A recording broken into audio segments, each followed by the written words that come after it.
back to our channel. So మనము ఈ వీడియోలో some selected subdivisions of anatomy and physiology గురించి తెలుసుకుందాం.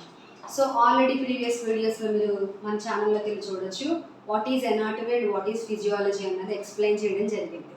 సో జనరల్గా anatomy always deals with structure, right? So physiology always deals with functions. So ఇక్కడ కొన్ని selected sub divisions ఉన్నాయి, వాటిని మనం డిస్కస్ చేసుకుందాం ఈ వీడియోలో. Okay, right. ఫస్ట్ మనము అనాటమీ సబ్ డివిజన్స్ని డిస్కస్ చేద్దాం.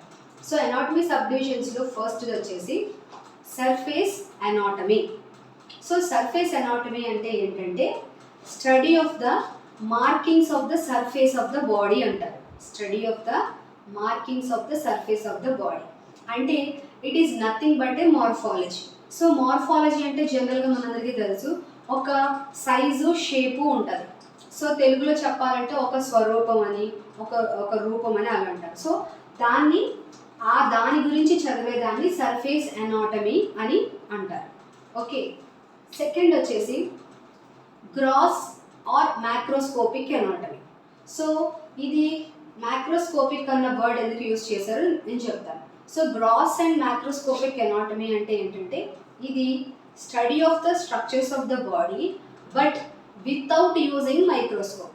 సో మైక్రోస్కోప్తో పని లేకుండా స్టడీ చేసేదాన్ని మనము గ్రాస్ ఆర్ మ్యాక్రోస్కోపిక్ అనాటమీ అని అంటాం ఈ స్టడీని. ఓకే, గుర్తుపెట్టుకోండి, ఇవన్నీ స్ట్రక్చర్స్, ఫిజియాలజీ అంతా ఫంక్షన్. అండ్ థర్డ్ వన్ వచ్చేసి సిస్టమిక్ ఆర్ సిస్టమాటిక్ అనాటమీ అంటారు. సో అంటే ఏంటంటే study of the specific systems of the body. For example nervous system గురించి చదవచ్చు, రెస్పిరేటరీ సిస్టమ్ గురించి చదవచ్చు, డైజెస్టివ్ సిస్టమ్, అలాగా ఒక స్పెసిఫిక్ సిస్టమ్ గురించి చదివే దాన్ని సిస్టమిక్ ఆర్ సిస్టమాటిక్ అనాటమీ అని పిలుస్తారు. Okay, then coming to regional anatomy. So ఆ పేరులోనే ఉంది, it is also study of the specific regions of the body or specific structures of the body. So for example head గురించి చదువుతాం, chest గురించి చదవచ్చు, అలా ఒక స్పెసిఫిక్ రీజన్ గురించి చదివేదాన్ని రీజనల్ అనాటమీ అంటాం. అంటే this is the study of specific regions of the body. Okay, then coming to radiographic anatomy. So radio అంటే మీనింగ్ రే అని అర్థం, REY రే, రేడియో అంటే. సో గ్రాఫ్ అంటే మీనింగ్ ఏంటి? To write. Okay, so radiographic anatomy ఏంటంటే it is also study of the structures of the body but using ఎక్స్రేని use చేసి చదివేటటువంటి స్టడీని రేడియోగ్రాఫిక్ అనాటమీ అంటారు. Okay, then coming to developmental anatomy. The name itself is there, developmental anatomy. So ఇదేంటంటే the study of development from the fertilised egg to adult.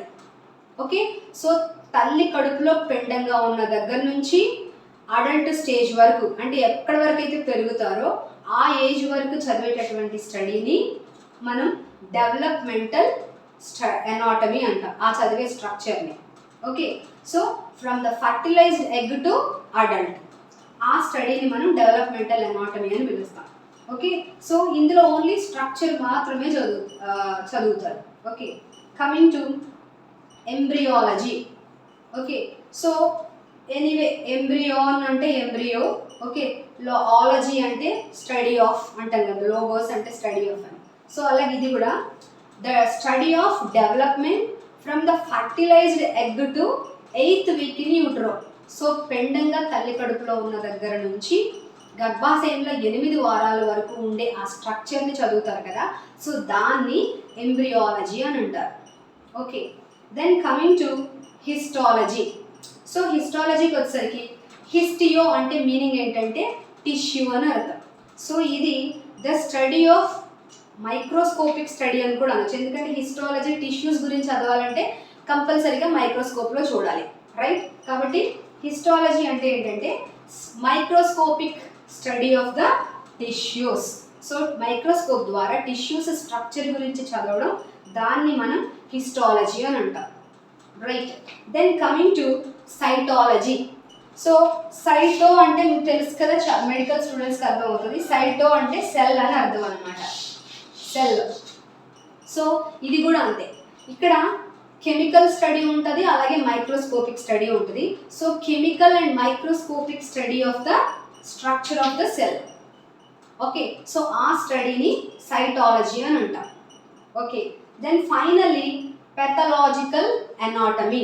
So patho, ఈ word ఉంది కదా, ప్యాథో అంటే అర్థం ఏంటి? డిసీజ్. డిసీజ్ అంటాం. Path అన్న ప్యాథో అన్న వర్డ్ వచ్చిన మెడికల్గా మీరు ఎక్కడైనా దాని మీనింగ్ ఏంటంటే డిసీజ్. సో ఇక్కడ ఇది study of the structural changes associated with diseases. Okay, so patho అంటే డిసీజ్ అన్నాం కదా. సో ఏదైనా ఒక డిసీజ్ వచ్చినప్పుడు ఆ స్ట్రక్చరల్ చేంజెస్ ఎలా ఉన్నాయి అని చదివే స్టడీని పెథలాజికల్ ఎనాటమీ అంటారు. రైట్, సో మనం సర్ఫేస్ ఎనాటమీ నుంచి pathological anatomy, some of the selected sub డివిజన్స్ని మనం ఎక్స్ప్లెయిన్ చేసుకున్నాం. Now coming to physiology. So ఇదంతా ఓన్లీ స్ట్రక్చర్ మాత్రమే చదువుతారు. ఓకే, అండ్ ఇక్కడ ఫిజియాలజీకి వచ్చేసరికి ఫంక్షన్స్. ఓకే, సో ఫస్ట్ ఇక్కడ కూడా మనం 1 by 1 డిస్కస్ చేసుకుందాం. First one is cell physiology. Okay, study of the functions of the cell. So ఆ సెల్ ఎలా పనిచేస్తుంది అని చదవడమే సెల్ ఫిజియాలజీ అని అంటారు. And second one pathophysiology. Right, ఇక్కడ నేను ప్యాథో అంటే ఏం చెప్పాను? డిసీజ్, మీనింగ్ వచ్చి డిసీజ్. సో ఇక్కడ కూడా ఇక్కడేమో స్ట్రక్చరల్ చేంజెస్ గురించి చదివితే, ఇక్కడేమో the study of functions of the diseases associated with some diseases అనమాట. Okay, study of the functions of the diseases or associated diseases. So ఒక డిసీజ్ వచ్చినప్పుడు ఎలా పని చేస్తుంది అని చదివేదాన్నే ప్యాథోఫిజియాలజీ అని అంటారు. Okay, so then third one వచ్చేసి ఎక్సర్సైజ్ ఫిజియాలజీ. ఆ పేరులోనే ఉంది exercise physiology. So exercise physiology అని ఏంటంటే it is the study of the functions of the body but during muscular activity. Understand? So exercise అనగానే ఏం గుర్తొస్తుంది? మజిల్ యాక్టివిటీ గుర్తొస్తుంది. సో ఆ డ్యూరింగ్ మజిల్ యాక్టివిటీ చేసేటప్పుడు మన బాడీ ఎలా ఫంక్షన్ చేస్తుంది అని చదువుకోవడాన్ని ఎక్సర్సైజ్ ఫిజియాలజీ అని అంటారు. మన సెల్స్ కానీ ఆర్గాన్స్ కానీ ఎలా పనిచేస్తున్నాయి డ్యూరింగ్ మస్క్యులర్ యాక్టివిటీలో అని తెలుసుకోవడాన్ని ఎక్సర్సైజ్ ఫిజియాలజీ అని అంటారు. Then coming to neuro physiology.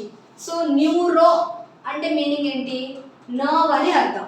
Right, NERVE. So neuro అంటే nerve. Okay, so study of the functions of the nerves. So nerve function ఎలా ఉంది అని చదువుకోవడాన్ని న్యూరో ఫిజియాలజీ అని అంటారు. Okay, then coming to endocrinology. So endo అంటే meaning ఏంటంటే within అని మీనింగ్.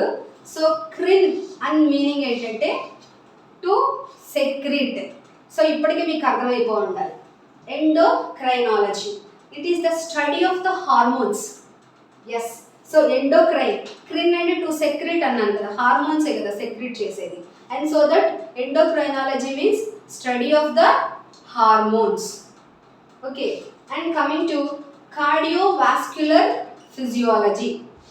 సో కార్డియో అంటే మీనింగ్ ఏంటి? హార్ట్ అని. రైట్, సో వాస్క్యులర్ అంటే మీనింగ్ ఏంటి? బ్లడ్ వెజల్స్ అని. సో ఈ రెండు కలిపి మనం కార్డియోవాస్క్యులర్ ఫిజియాలజీ అని అంటాం. అంటే study of the functions of the heart and blood vessels. Heart ఎలా పనిచేస్తుంది, బ్లడ్ వెజల్స్ ఎలా పనిచేస్తున్నాయి అని చదవడాన్ని అని తెలుసుకోవడాన్ని కార్డియోవాస్క్యులర్ ఫిజియాలజీ అని అంటాం. Okay, coming to immunology. So ఇది కూడా one of the sub division of physiology. ఇమ్యూనాలజీలో ఏంటంటే ద వర్డ్ ఇమ్యూనిస్ అని ఉంది. సో దీనికి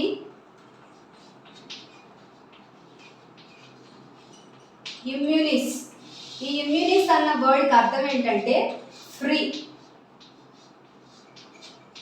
ఫ్రీ. ఓకే, సో ఈ ఇమ్యునాలజీ అంటే ఏంటంటే it is the study of the body defence mechanism. Okay, so మన ఇమ్యూనిటీ గురించి మనందరికీ బాగా ఐడియా ఉంది కదా. So immunity power, immunity system మన బాడీకి చాలా హెల్ప్ చేస్తుంది, మన డిఫెన్స్ మెకానిజంని మెయింటైన్ చేస్తుంది, రైట్.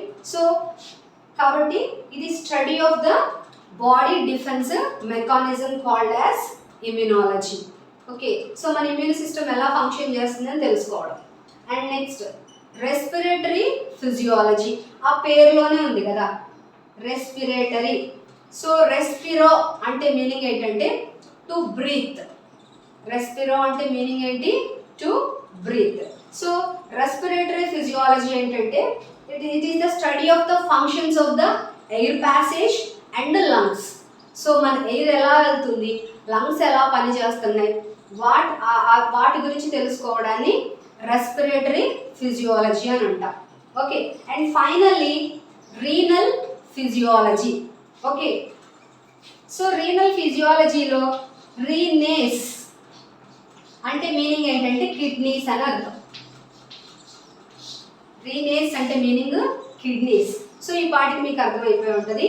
రీనల్ ఫిజియాలజీ అంటే study of functions of the kidneys. So kidneys గురించి చదివే దాన్ని మనం రీనల్ ఫిజియాలజీ అంటాం. సో కిడ్నీస్ ఎలా పనిచేస్తున్నాయి, ఎలా ఫిల్టర్ చేస్తున్నాయి, వాటి కెపాసిటీ ఏంటి, ఎవ్రీథింగ్ వాటి కోసం చదివే ఆలజీని రీనల్ ఫిజియాలజీ అని అంటాం. ఫ్రెండ్స్, సోఫార్ మీకు కొంత అర్థమైందని అనుకుంటున్నాను. సో మనము కొన్ని selected sub divisions of anatomy and ఫిజియాలజీని ఈ వీడియోలో డిస్కస్ చేసుకున్నాము. సో అనాటమీ వచ్చేసి always deals with structure, physiology always deals with functions. ఈ అనాటమీ మనకు ఒక ఆకారాన్ని తెలియజేస్తే ఫిజియాలజీ వచ్చేసి అది ఎలా పనిచేస్తుంది అని మనకు తెలియజేస్తుంది. ఈ వీడియో మీకు కొంత ఇన్ఫర్మేషన్ ఇచ్చింది అనుకుంటున్నాను. ఓకే, నచ్చితే తప్పకుండా లైక్ చేయండి.